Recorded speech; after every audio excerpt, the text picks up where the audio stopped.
Buenas noches. Bueno, pues nos agarró la lluvia y llegaron los valientes, los que no se encogen con la lluvia, los que son sanforizados. Qué bueno. Pues me da mucho gusto. Nos hace falta la lluvia, ¿verdad? Muy bien, pues bueno, esta noche vamos a entrarle un capítulo muy importante y tremendo. Está lleno de riqueza, de la carta del apóstol Pablo a los filipenses. Vamos a entrar al capítulo 2. Ya vimos el capítulo 1 la semana pasada. Gracias, Señor. Gracias por el techo que tenemos. Muy bien. La semana pasada el apóstol Pablo, según lo que leímos en el capítulo 1, es una carta que empieza saludando y empieza a ubicar a los filipenses y a ubicarse él ante ellos, diciéndoles que para él el morir era ganancia, pero que él los amaba tanto que se quería quedar con ellos, tenía que quedarse con ellos, y no solo con ellos, sino con las demás iglesias que estaban esperando su visita, porque el apóstol Pablo tenía mucho que enseñarles, tenía preocupación por el bienestar de las iglesias, porque había muchos lobos tratando de destruir el rebaño. Y así termina el capítulo 1, donde el apóstol Pablo está exhortándolos a la unidad, que se mantengan unidos. Un rebaño bien compacto, bien unidos, solicita eso, ¿sí? Y les anima a que lo imiten, que imiten a Cristo como el modelo principal, pero también él dice: imítenme a mí. Hay una parte en otra porción de las Escrituras donde él dice eso, en Timoteo, 2 Timoteo 2:2, dice: lo que has oído de mí ante muchos testigos, te encargo que esto lo enseñes a otros hombres idóneos para enseñar a otros. Entonces se pone como modelo el apóstol Pablo, y él termina el último capítulo, los últimos versículos: lo que ustedes han visto y lo que ustedes han oído. Dos cosas: lo que han visto, lo vieron hacía 10 años cuando estuvo ahí en Filipos, cuando fue maltratado, cuando fue metido en la cárcel, cuando oró con Silas y se abrieron las cárceles y se empezaron a convertir muchas personas. Lo vieron, ellos vieron eso. Pero ahora dice: ahora lo que han oído de mí. Estoy en la cárcel, estoy en Roma por causa del evangelio. Así es que estas dos cosas, lo que han visto y lo que han oído. Ahora entramos al capítulo 2, versículo 1, y empieza diciendo: por tanto. Ya el capítulo 1 ya lo terminamos y dice: ahora, por lo tanto, aquello dicho, si hay alguna consolación en Cristo, si algún consuelo de amor, si alguna comunión del Espíritu, si algún afecto entrañable, si alguna misericordia, completad mi gozo, sintiendo lo mismo, teniendo el mismo amor, unánimes, sintiendo una misma cosa. Noten cómo dice mismo, mismo, mismo. Y el apóstol Pablo está hablando a los filipenses, está apelando que mantengan la unidad, y está diciéndoles así: para mantener la unidad les recomiendo estas cosas. Ese consuelo de amor entre ustedes es un amor que se fortalece el uno al otro, es un amor que conforta a la otra persona, que te agrada convivir con esa persona porque sabes que te ama, sabes que es un amigo incondicional, sabe que puedes contar con él. Es un consuelo de amor. La otra es la comunión en el Espíritu Santo, es decir, que todos estén caminando llenos del Espíritu Santo. La palabra, esa comunión, es la palabra koinonía, y es la comunión con el Espíritu Santo. Que todos entiendan y caminen con el Espíritu Santo, que todos fluyan con el Espíritu Santo, que todos sean llenos del Espíritu Santo. Una iglesia llena del Espíritu Santo, no cierta gente, no un grupito nada más, sino todos en esa comunión con el Espíritu Santo. Ahorita estábamos ministrando al Señor y yo siento que la presencia del Espíritu Santo nos estaba hermanando, nos estaba fundiendo, nos estaba uniendo en esa comunión con el Espíritu Santo. Dice también el afecto entrañable, y usa la palabra entrañable, y la palabra en griego es una palabra que habla de los intestinos, un afecto que viene de adentro, del centro de ahí, de tu vientre, que ahí viene ese afecto. Es un amor entrañable, es un amor que no lo puedes soltar, que está ahí contigo, que arde ese afecto. Y luego dice, y de misericordia. Misericordia. Puede que haya diferencias, puede que haya pequeñas fricciones o malos entendidos, pero siempre está apelando a la misericordia. Que tengan misericordia, porque esta carta también más adelante veremos que hay diferencias en la iglesia de los filipenses, hay tensiones entre algunos miembros de la iglesia de los filipenses, y él apela a la misericordia, que tengan misericordia unos con otros. Versículo 3, empieza aquí el apóstol Pablo hablando de esa exhortación a la unidad que mencionamos como el primer punto. Nada hagáis por contienda o por vanagloria, antes bien con humildad, estimando cada uno a los demás como superiores a él mismo, no mirando cada uno por lo suyo propio, sino cada cual también por lo de los otros. Aquí está hablando el apóstol Pablo estas áreas que son importantes para mantener la unidad. Una de ellas es: evita la competencia. Evita competir. Yo canto mejor que el otro, yo toco mejor que el otro, yo predico mejor que el otro, yo sirvo más que el otro, mi ministerio es más renombrado que el otro. Esa competencia lo único que está haciendo es dividirnos, es innecesaria. Evita la competencia, evita la vanagloria, donde quieres todos los ojos apuntando a tu persona. Evita la vanagloria, no te atengas a esa gloria pasajera. Acuérdate que todo lo que hacemos, al final de cuentas, el Señor nos reconoce como siervos inútiles. Así es que, por ahí decía un amigo, mantén siempre en tu cartera un alfiler y desínflate, y muy seguido, porque tendemos a inflarnos. La otra es: sean humildes. Sean humildes. Jesús lavó los pies de los discípulos. Aprended de mí, dijo él. Sean humildes. Ese ser humildes es una decisión personal. No es alguien que te dice: oye, tienes que ser humilde. Sino eres tú el que tiene que tomar la decisión y decir: hoy decido ser humilde. ¿Y cómo lo puedo manifestar? Cuando yo considero a los demás superiores a mí.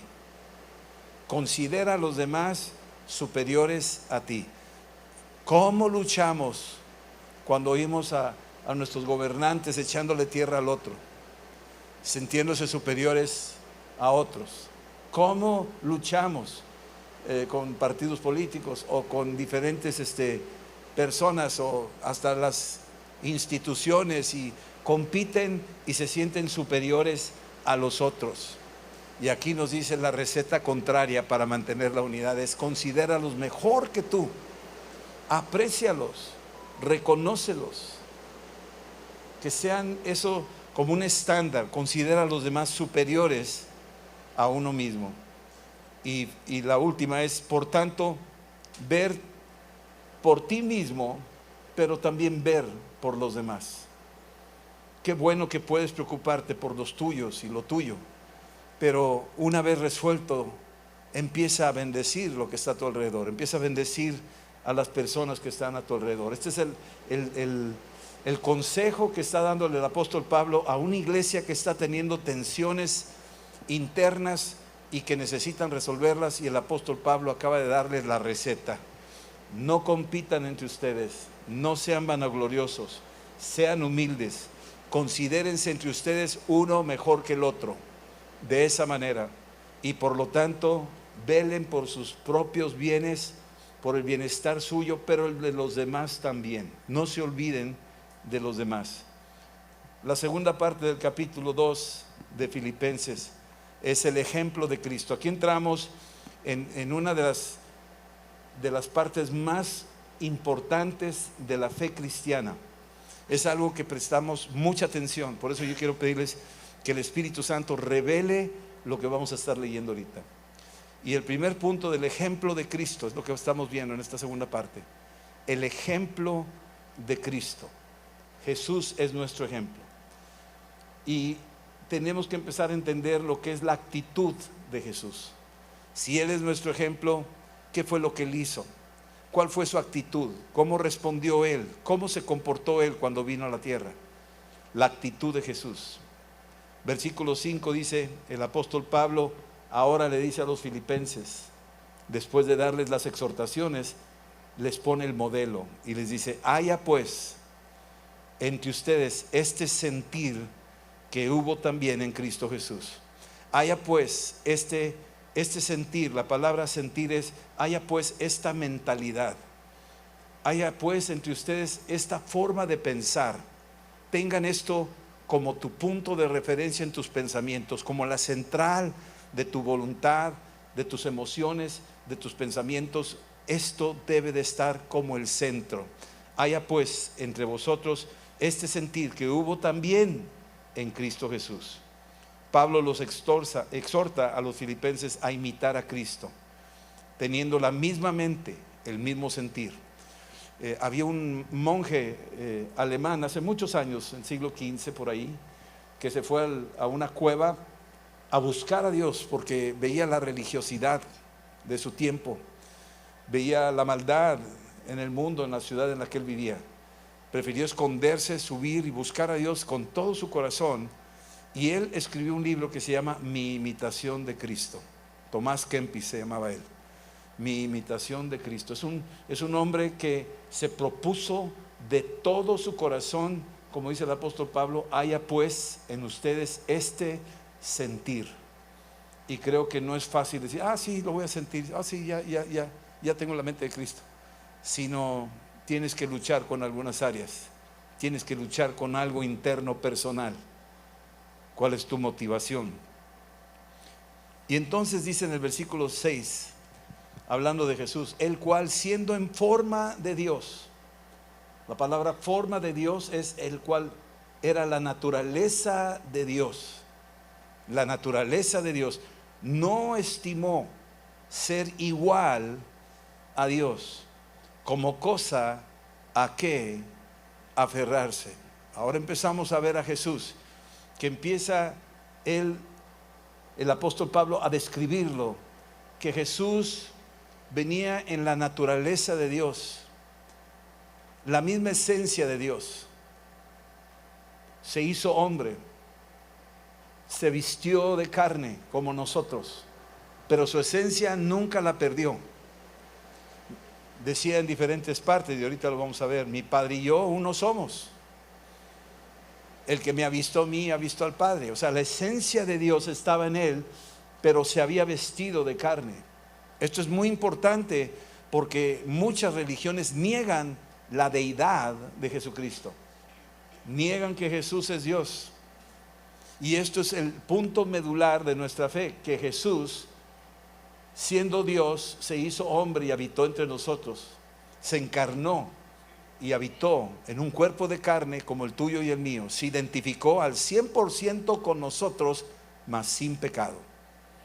Jesús, aunque era igual a Dios, ahí dice Juan 10:30, mi Padre y yo uno somos, no estimó ser igual a Dios. O sea, para él el hecho, aquí empieza a entrar una de las formas en donde se describe su amor por el Padre, su obediencia al Padre y su humildad al rendir todo eso que él tenía. Dice, no estimó ser igual a Dios. Otra forma dice, no se aferró, no se apropió, no robó esa posición, no se obstinó en ser igual a Dios, no se adueñó de ello, porque era de él. Él lo entregó. Este es el misterio más grande, el misterio más glorioso. ¿Quién de nosotros daríamos a nuestro hijo por alguien? Ya me imagino los padres que mandan sus hijos a la guerra y piensan, no vale la pena que no mueran, que no quiero que muera mi hijo ahí. aunque sea por su país. Algunos dicen, no hijo, vete a otro país. Lo protege, lo escuda. Y sin embargo, este Padre, el Padre nuestro que está en los cielos, entregó a su Hijo. Lo entregó. Ahora, versículo 7, hablando de Jesús, se despojó a sí mismo. Aquí empezamos a ver cómo Jesús toma la decisión, ejecuta una acción por su propia voluntad. Jesús tomó la decisión, se despojó a sí mismo. No dice lo despojaron, se despojó Él. Él tomó la decisión, Él ejerció su voluntad, Él se despojó de todos los reconocimientos y aplausos que pudiera Él tener. Ahorita lo vamos a ver. Y tomó, en vez de escoger un cuerpo de un libre, de un príncipe, de un rey, de una persona acomodada, una persona hermosa, de buen parecer, dice que tomó la forma de siervo. La palabra es doulos, y cuando hablamos de doulos está hablando de el rango más inferior, más bajo que existe en la tierra. Tomó la forma de un esclavo. Esa forma la tomó, siendo Dios, teniendo la esencia de Dios, vino al mundo. Y en vez de escoger algo a su gusto y a su antojo, prefirió lo más bajo de lo bajo, pudiendo haber nacido en una cuna de oro, con unas telas de seda, en un palacio de mármol y muchas luces y mucha gente sirviendo. Nace en un pesebre rechazado, donde le dijeron a sus padres, no hay lugar para ti. Y nació en un pesebre donde comen los animales. Tomó la forma de siervo y se hizo semejante a los hombres. ¿Acaso tú podrás pensar, Dios no me entiende, Dios no está conmigo, Dios no me está viendo? Quiero que sepas que Él se identificó contigo y tomó la posición más baja que ni siquiera tú podrías haber escogido. Ni siquiera tú lo hubieras escogido, ni siquiera yo lo hubiera escogido. Él la tomó. Así es que Él se identifica con nosotros en todo, en todo. Es que fui rechazado, Él también. José rechazó a María, rechazó al bebé porque no era de él. Fui rechazado, sí, Herodes también, su ciudad también, su nación también. Sí estamos entendiendo. Y cuando tú quieres compararte con Cristo en cuanto a tus defectos, tus problemas y tus luchas y tus fracasos y lo que sea, voltea a Cristo y te vas a dar cuenta que Él se identificó en todo, en los puntos más bajos que te pudieras imaginar, mas sin pecado. ¿Sí? Se despojó, se vació a sí mismo, renunció a todo privilegio de la deidad de Dios que tenía. Jesús siendo el dueño de todo, fíjate bien, creador de todo el universo. Tú léete capítulo 1 de Juan para que veas quién es Jesús y te vas a dar cuenta quién es Jesús. Imagínate de quién estamos hablando, siendo el creador de todo el universo. Versículo 1 del capítulo 1 de Juan. En el principio era el verbo, y el verbo era con Dios, y el verbo era Dios. Este era en el principio con Dios. Todas las cosas por Él fueron hechas. Todas las cosas, esa silla en la que está sentado, cada molécula la hizo Él. Ese vestido que traes, cada elemento químico, cada átomo lo hizo Él. Este planeta lo hizo Él. Todo lo hizo Él. El oxígeno que tú respiras lo hizo Él. Dice, y todas las cosas por Él fueron hechas, y sin Él nada de lo que ha sido hecho fue hecho. Así es que la preeminencia en su creación es Él, y siendo Él el dueño de todo, lo dejó todo. Nos está dando una lección. Nos está hablando de la personalidad de nuestro Dios. Aquí dice que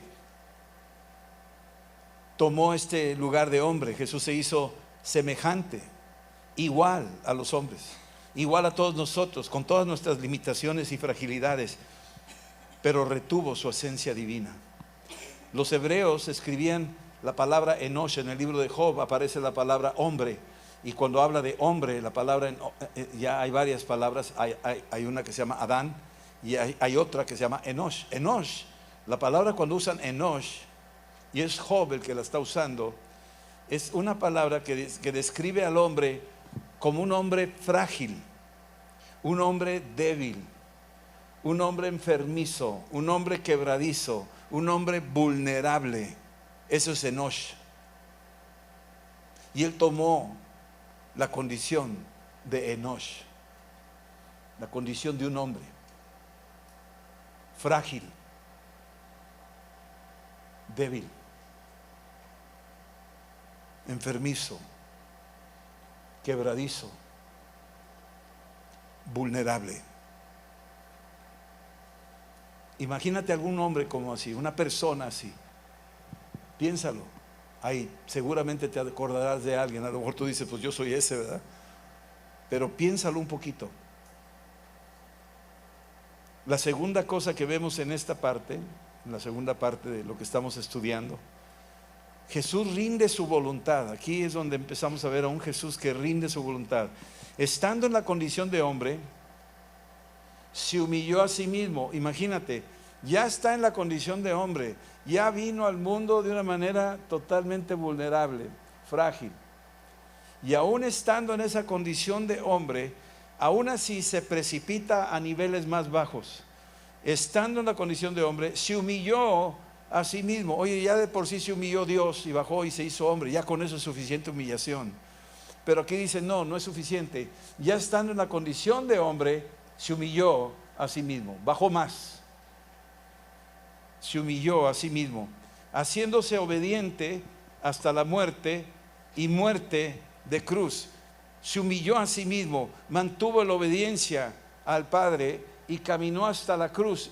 Y en vez de escoger una muerte tranquila, dormir en la noche, de una forma, de una enfermedad así, tal vez ni enfermedad, haber escogido otro tipo de muerte, escogió que fuera la cruz. Era la cruz lo más vergonzoso que pudiera existir en su tiempo. Era una muerte donde los crucificaban desnudos, los crucificaban en las avenidas de las calles principales de Jerusalén, las entradas a la ciudad. Muchos lo pintan allá en un cerro. Sí, era un cerro, pero por ahí era el camino de la entrada a Jerusalén, y él está exhibido públicamente, y pasan por ahí todos los comerciantes, los negociantes, los que iban transitando y veían los letreros y veían a Jesús crucificado, el creador del mundo, el que hizo los ojos de esa gente, el que hizo los brazos de esa gente, ahí colgando con un letrero que decía Jesús, Rey de los judíos.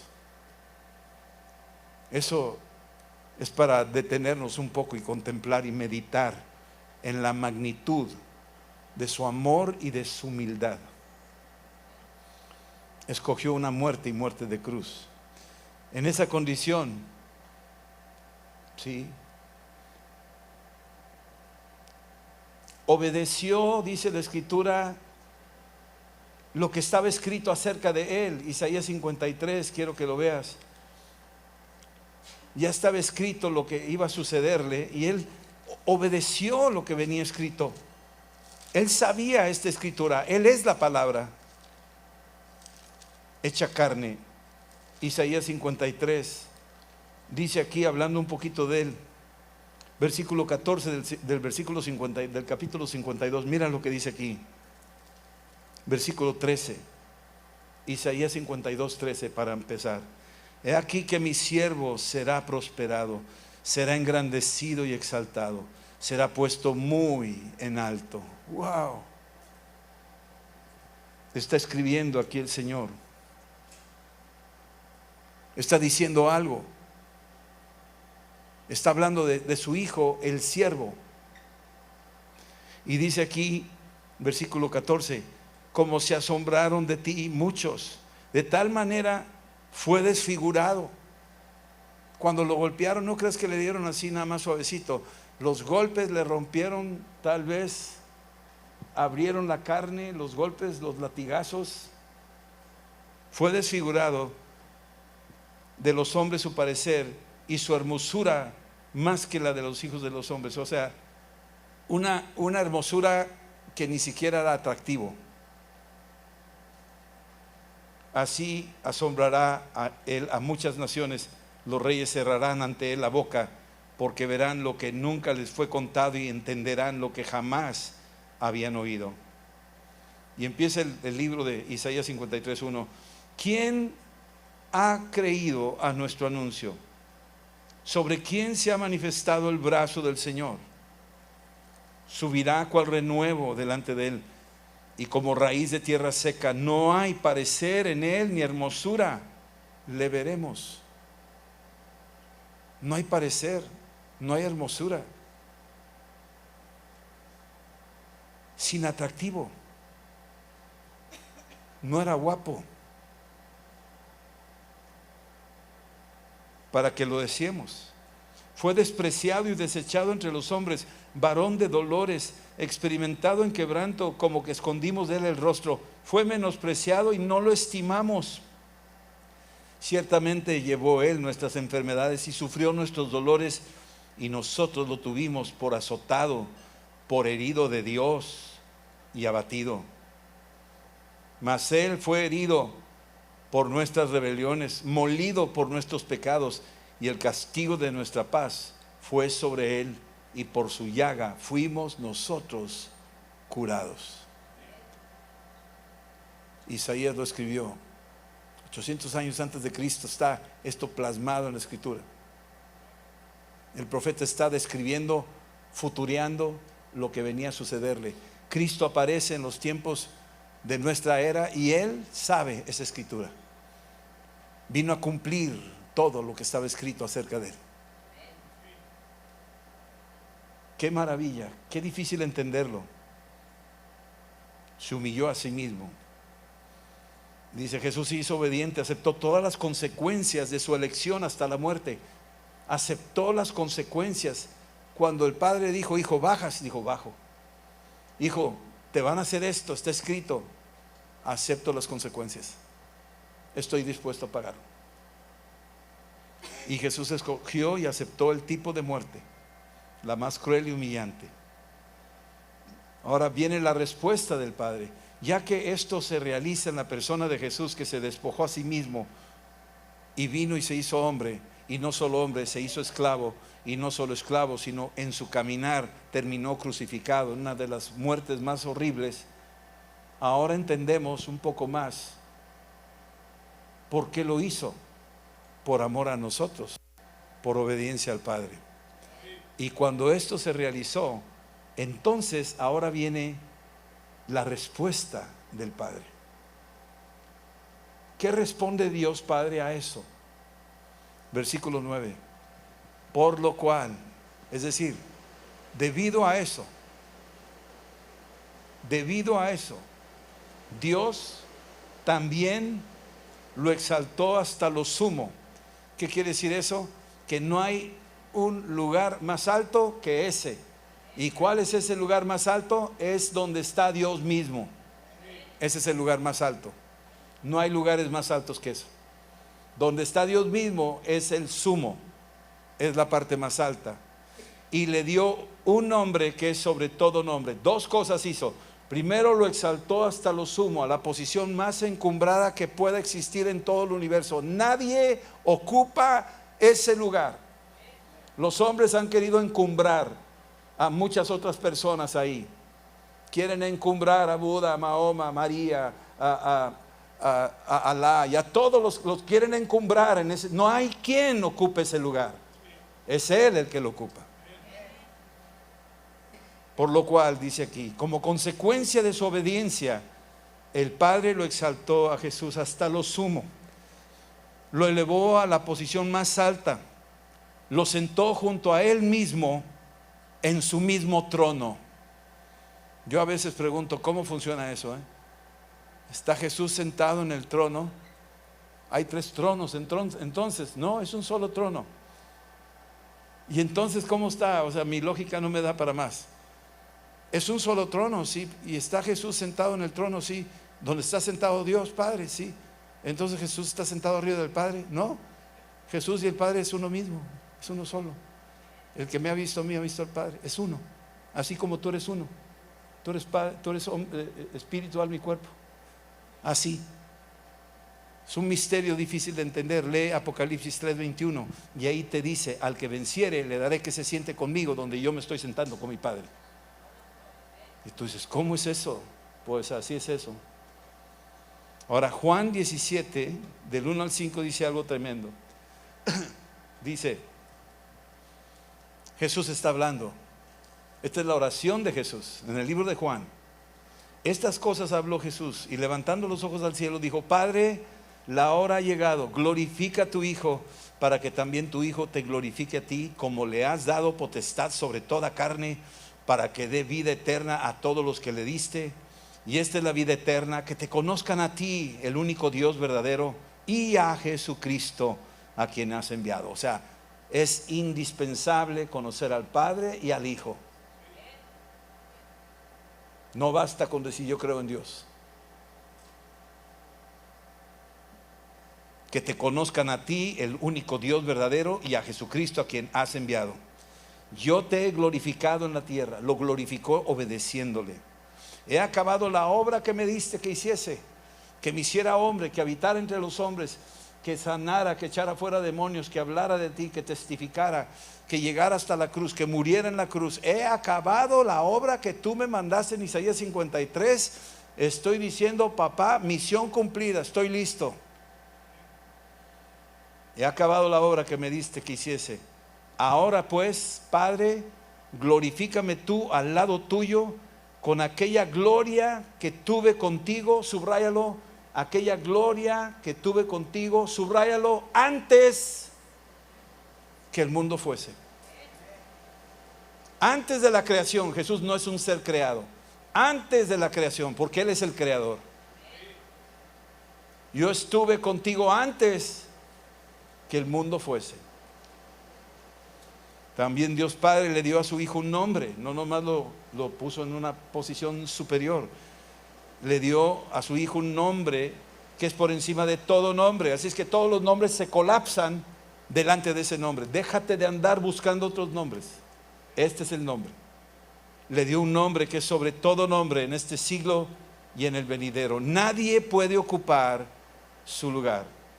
El apóstol Pedro declara en Hechos 4:12: en ningún otro hay salvación, porque no hay otro nombre bajo el cielo dado a los hombres por el cual podamos ser salvos. Jesucristo. No hay otro nombre. Ese es el nombre. Y ese es el nombre que tenemos que anunciar. Hay naciones enteras que ni conocen el nombre. Hay naciones que creen que es otro Jesús. Un Jesús diferente. No creen en el Jesús de la Biblia, creen en el Jesús del Corán. Un Jesús que no sube a la cruz. Ellos niegan que Jesús murió en la cruz. Imagínate, le quitan la parte medular del evangelio. Niegan eso. Y entonces te das cuenta cómo el diablo ha engañado al mundo entero, porque le tiene terror a ese nombre. Porque en mi nombre echarás fuera demonios. Ese es el nombre. Y ese es el nombre al cual el enemigo le tiene terror, le tiene pavor al nombre de Jesús. Y luego dice versículos 10 en adelante: para que en el nombre de Jesús se doble toda rodilla de los que están en los cielos y en la tierra y debajo de la tierra, y toda lengua confiese que Jesucristo es el Señor, para gloria de Dios Padre.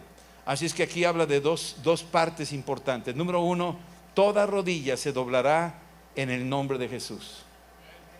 ¿Tiene rodillas? Pues toda rodilla. Sí. Apocalipsis 5:8 dice: y cuando hubo tomado el libro, los 4 seres vivientes y los 24 ancianos se postraron. ¿Qué es se postrar? ¿Qué significa postrarse? Significa arrodillarse. Se postraron delante del Cordero. Toda lengua confesará que Jesucristo es el Señor. Toda lengua va a confesar que Jesús es el Señor. Todos. Los que creyeron y los que no creyeron van a reconocer, Él es. Así los demonios decían: sabemos que tú eres Jesús de Nazaret, has venido a atormentarnos antes de tiempo. Los mismos demonios decían: tú eres Jesús de Nazaret. Los 3 niveles son los que están en los cielos, es decir, los ancianos, hablando de los 24 ancianos, los ángeles, que son millones de millones, y la nube de testigos, los santos. Tú y yo vamos a estar ahí. Los que están en la tierra, los pueblos, las lenguas, las tribus, las naciones, los que estamos hoy aquí, todos declararán que Jesucristo es el Señor. Y todos los que están debajo de la tierra, principados, potestades, gobernadores de las tinieblas, huestes espirituales de maldad, según Efesios 6:12, todos los demonios, del más alto nivel al más bajo, todos van a reconocer: Él es el Señor. Y toda la alabanza le pertenece a Cristo Jesús, para la gloria de Dios Padre. Bien, ¿me dan un poquito de tiempo? Ya estoy terminando. Viene la tercera parte, y es la exhortación a la santidad. Y por lo tanto, versículo 12: amados míos, como siempre habéis obedecido, no como en mi presencia, sino también ahora en mi ausencia, ocúpense en vuestra salvación con temor y temblor. Aquí el apóstol Pablo habla claramente de que él está interesado en que los filipenses le obedezcan, ya sea que él esté ahí como estuvo hacía 10 años, como ahora en ausencia, que por carta les manda una exhortación. Lo mismo para nosotros, como si estuviera con nosotros aquí Jesús mismo, que estuvo hace 2000 años, aunque no lo vemos ahora en su ausencia aparentemente, pero está presente. Nos pide que vivamos en santidad. La salvación es algo que se recibe por gracia, por medio de la fe en Jesús, pero requiere del cuidado que merece.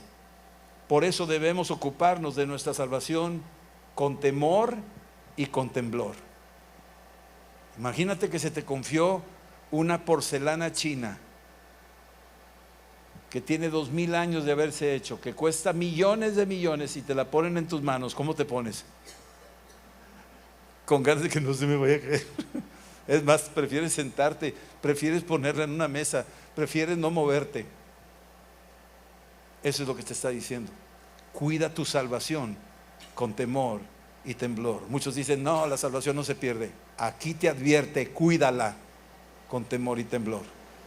No te da licencia para pecar, no te da licencia para andar ahí dándote vacaciones.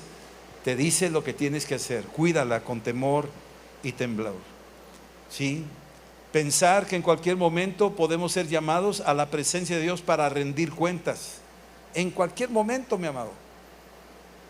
Nos puede agarrar aquí, pum, se acabó. Y así, pum, pum, de muerte a vida. Pasas a la eternidad. Versículo 13: porque Dios es el que en vosotros produce así el querer como el hacer por su buena voluntad. Hay una activación del Espíritu Santo en nosotros. Él es el que está produciendo en ti el hacer cosas, el caminar con Él, el servirle a Él, el caminar con Él, el bendecir por su buena voluntad. Él está activándonos. Dios está obrando en nosotros. Versículo 14: hagan todo sin murmuraciones y contiendas, para que seáis irreprensibles y sencillos, hijos de Dios sin mancha, en medio de una generación maligna y perversa, en medio de la cual resplandecéis como luminares en el mundo. El apóstol apela a la santidad de su pueblo, de la iglesia, de los filipenses y de amistad, y de todas las iglesias. Háganlo sin murmuraciones. No nos damos cuenta el daño que hacemos cuando murmuramos de alguien. Aunque estés en un lugar allá secreto tomándote el café y hablando de otra persona que es miembro del cuerpo de Cristo, hay alguien ahí oyendo, y dice que hay ángeles que mandan el reporte al cielo de lo que estás diciendo, y te lo va a poner en tu cara, te lo va a reclamar. Hagan todo sin murmuraciones y contiendas. sean irreprensibles, sin mancha. Estemos alertas porque vivimos en medio de una generación maligna y perversa, contagiosa. Vivimos en medio de una generación maligna, perversa y contagiosa. Debemos ser luz y resplandecer en medio de las tinieblas para que otros se salven. Nuestra misión es alumbrar en lugares oscuros. Versículo 16, asidos de la palabra de vida, subraya eso, asidos quiere decir estás bien agarrado. Y como Jacob que agarró al ángel dijo, no te suelto hasta que no me bendigas, así quiere Dios que tú te agarres de la palabra y no la sueltes. Asidos de la palabra de vida, para que en el día de Cristo ya pueda gloriarme de que no he corrido en vano ni en vano he trabajado. El apóstol Pablo está preocupado. Por favor, ya les dije lo que tienen que hacer, mediten en la palabra, no la suelten, porque el día que llegue al final y yo los vea que no entraron porque no hicieron caso, voy a llorarlos, porque corrí en vano por ustedes, trabajé en vano. No quiero ser derramado en libación sobre sacrificio por el servicio de vuestra fe. Me gozo y regocijo con todos ustedes. Así es que asimismo gócense y regocíjense conmigo. Yo me gozo si obedecen, es lo que está diciendo el apóstol Pablo. Yo me gozo si ustedes caminan en unidad. Yo me gozo si ustedes le paran a sus chismes. Me gozo. ¿Sí? La cuarta y última parte. El apóstol Pablo hace mención del testimonio de los discípulos y menciona 2 discípulos. Y con esto termino. Primero usa el ejemplo de Timoteo. Dice, espero en el Señor Jesús enviarles pronto a Timoteo. Timoteo lo habían conocido hace 10 años. Timoteo fue con Pablo y Silas cuando estuvieron por primera vez en Filipos. Yo quiero que ustedes estén de buen ánimo al saber de su estado. Y no tengo, dice, el mismo ánimo, sino tan sinceramente se interesa Él por ustedes. Está hablando de Timoteo. Timoteo los quiere ver. Timoteo quiere ir a verlos. Timoteo los ama desde el primer día que los conoció. Porque todos buscan lo suyo propio, no lo que es de Cristo. Timoteo es uno que no busca lo suyo propio, está buscando lo de Cristo. A Timoteo no le interesan las cosas pasajeras, le interesa lo que a Cristo le interesa. Y les está diciendo, ustedes filipenses le interesan a Cristo y Timoteo está interesado en ustedes. Todos buscan lo suyo, no lo que es de Cristo. Pero ustedes conocen los méritos de Timoteo, que como hijo a padre ha servido conmigo en el Evangelio. Timoteo era un siervo, igual que Jesús vino como esclavo, pues Timoteo era un siervo de Pablo, imitando a Cristo. Así que a este espero enviarles, luego que yo vea cómo van mis asuntos, y confío en el Señor que yo también iré pronto a verlos. Ahora el segundo ejemplo, Epafrodito. Versículo 25. Tuve por necesario enviarles a Epafrodito. No podía mandarles a Timoteo porque lo tenía entretenido y ocupado en las cosas, en una obra que había levantado en Éfeso. Pero ahora tengo Epafrodito, el cual me enviaron, mi hermano, colaborador, compañero de milicia, vuestro mensajero. Ese mensajero vino, Epafrodito, con una ofrenda de los filipenses para dársela a Pablo. Ese es el mensajero de los filipenses, Epafrodito, ministrando de mis necesidades, porque él tiene gran deseo de verlos. O sea, vino, a veces tardaban horas, días, no sé cuánto, y ya está conmigo. Ahora tiene deseos de verlos a ustedes. Gravemente se angustió porque habían oído ustedes de que había enfermado. O sea, de alguna forma Epafrodito se enfermó de algo, y cuando se enteraron los filipenses estaban preocupados. Pero en verdad estuvo enfermo, a punto de morir. Pero Dios tuvo misericordia de él, y no solamente de él, sino también de mí, para que yo no tuviese tristeza sobre tristeza. El apóstol Pablo dice, le doy gracias a Dios que Epafrodito no se murió, porque si se hubiera muerto en mi cárcel, encadenado, además de perder un gran amigo, un gran siervo, añadiría mucha tristeza insoportable, no lo hubiera soportado. Y le doy gracias a Dios que lo salvó y lo sanó, y entonces aligeró mi dolor de estar en la cárcel. Así es que lo envío con mayor solicitud, para que cuando lo vean ustedes se gocen, ¿sí? Y ya no tenga y yo esté con menos tristeza. Recíbanle en el Señor con todo gozo y ténganlo en estima a los que son como Él. Lo está usando de modelo. Ahí va Epafrodito, es un modelo, imítenlo. ¿Por qué? Porque Él me imita a mí y yo imito a Cristo. Imítenlo. Porque por la obra de Cristo estuvo próximo a la muerte, exponiendo su vida para suplir lo que faltaba en vuestro servicio por mí. Epafrodita vino y me ayudó a mí, expuso su vida. O sea, cuando a mí me capturaron, a él lo podrían haber ejecutado, pero no lo tocaron. Él expuso su vida por mí. Está hablando de alguien que está listo y dispuesto a todo. Vamos a terminar aquí en oración. Aquí termina el capítulo 2. Yo quisiera pedirles que lo revisen, lo medites otra vez, especialmente la parte del versículo 5 en adelante, donde el apóstol describe a Cristo, que haya en nosotros ese mismo sentir. Tú puedes decirle esta noche, puedes decirlo conmigo, dile esta noche: Padre, yo te pido que me ayudes a tener el mismo sentir que hubo en Cristo, el cual Él, siendo igual a Dios, no se aferró, sino se despojó a sí mismo, obedeció la instrucción y se hizo hombre, y en la condición de hombre se hizo siervo, y en la condición de siervo escogió la cruz. Ayúdame a imitar a Jesucristo, Señor. Ayúdame a imitar todo lo que Él es, todo lo que Él hizo. En el nombre de Jesús. Amén. Amén. Dios los bendiga. Gracias por su paciencia y nos vemos, Dios primero.